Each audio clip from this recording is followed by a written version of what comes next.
Because life doesn't happen to you, it happens for you. I have no limits. I cannot be contained because I'm the container. I hope you're ready to open the roof and take it all in. But I guess it has some benefits. It does allow you to separate who you truly are and what's real from the stories that run through your head. You are the vanguard of knowledge and consciousness. A new wave in a vast ocean of possibilities. On the other side of that door, there's a world starving for new ideas, new leadership. I've been out there for 30 years. It can be rough out there, but that's okay. I guess that's what I'm really trying to say here today. Sometimes it's okay to eat your feelings. Fear is going to be a player in your life, but you get to decide how much. You can spend your whole life imagining ghosts, worrying about the pathway to the future, but all there will ever be is what's happening here, and the decisions we make in this moment, which are based in either love or fear. So many of us choose our path out of fear disguised as practicality. What we really want seems impossibly out of reach and ridiculous to expect, so we never dare to ask the universe for it. I'm saying I'm the proof that you can ask the universe for it. And if it doesn't happen for you right away, it's only because the universe is so busy fulfilling my order. My father could have been a great comedian, but he didn't believe that that was possible for him. And so he made a conservative choice. Instead, he got a safe job as an accountant. And when I was 12 years old, he was let go from that safe job. And our family had to do whatever we could to survive. I learned many great lessons from my father, not the least of which was that you can fail at what you don't want. So you might as well take a chance on doing what you love. It's not the only thing he taught me, though. I watched the effect of my father's love and humor and how it altered the world around me. And I thought, that's something to do. That's something worth my time. It wasn't long before I started acting up. When I was about 28, after a decade as a professional comedian, I realized one night in LA that the purpose of my life had always been to free people from concern, just like my dad. And when I realized this, I dubbed my new devotion the Church of Freedom from Concern, the Church of FFC. And I dedicated myself to that ministry. What's yours? How will you serve the world? What do they need that your talent can provide? That's all you have to figure out.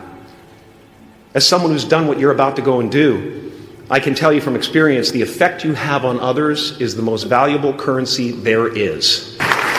Because everything you gain in life will rot and fall apart, and all that will be left of you is what was in your heart. My choosing to free people from concern got me to the top of a mountain. Look where I am. I am at the top of the mountain, and I was, and the only one I hadn't freed was myself. And that's when my search for identity deepened.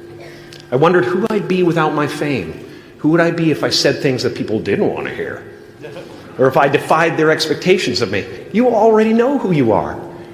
And that peace that we're after, lies somewhere beyond personality, beyond the perception of others, beyond invention and disguise, even beyond effort itself. You can join the game, fight the wars, play with form all you want, but to find real peace, you have to let the armor go. Your need for acceptance can make you invisible in this world. Don't let anything stand in the way of the light that shines through this form. Risk being seen in all of your glory. We are not the pictures on the film stock. We are the light that shines through. All else is just smoke and mirrors, distracting, but not truly compelling. I've often said that I wished people could realize all their dreams and wealth and fame, and so that they could see that it's not where you're going to find your sense of completion.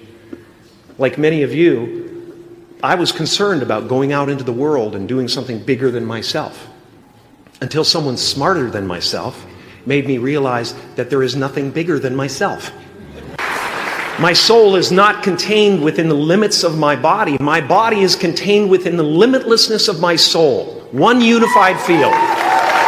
One unified field of nothing, dancing for no particular reason, except maybe to comfort and entertain itself.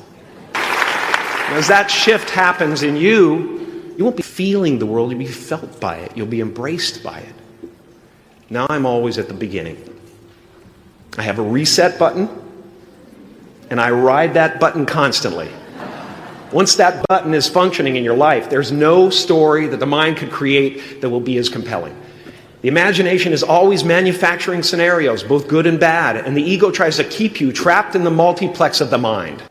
Our eyes are not viewers, they're also projectors that are running a second story over the picture that we see in front of us all the time. Fear is writing that script, and the working title is, I'll Never Be Enough. This is the voice of the ego. And if you listen to it, there will always be someone who's doing better than you. No matter what you gain, ego will not let you rest. It will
stop until you've left an indelible mark on the earth, until you've achieved immortality.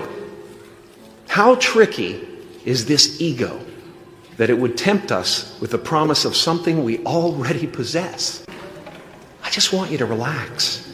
Relax and dream up a good life. I had a substitute teacher from Ireland in the 2nd grade that told my class during morning prayer that when she wants something, anything at all, she prays for it and promises something in return, and she always gets what she wants. Well, I'm sitting at the back of the classroom, thinking, wow, my family can't afford a bike, So I went home and I prayed for one. And I promised I would recite the rosary every night in exchange. Broke that promise. But 2 weeks later, I got home from school to find a brand new Mustang bike with a banana seat and Easy Rider handlebars. Yeah. My family informed me that I had won the bike in a raffle that a friend of mine had entered my name in without my knowledge whatsoever. So that type of thing has been happening to me ever since. As far as I can tell, it's just about letting the universe know what you want and working toward it while letting go of how it comes to pass. Your job is not to figure out how it's going to happen for you, but to open the door in your head. And when the door opens in real life, just walk through it. And don't worry if you miss your cue, because there's always doors opening. They keep opening. And when I say life doesn't happen to you, it happens for you, I really don't know if that's true. I'm just making a conscious choice to perceive it.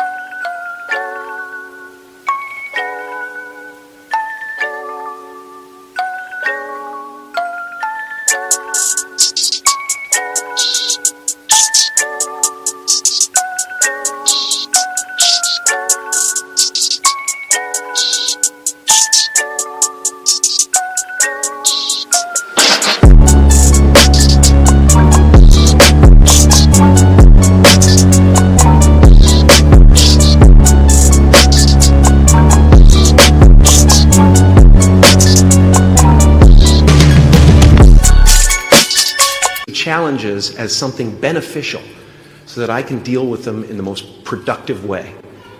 You'll come up with your own style. That's part of the fun. Why not take a chance on faith as well?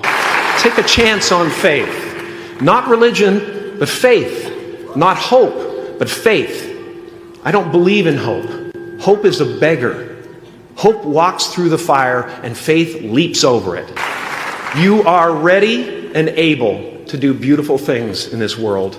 And after you walk through those doors today, you will only ever have two choices: love or fear. Choose love, and don't ever let fear turn you against your playful heart.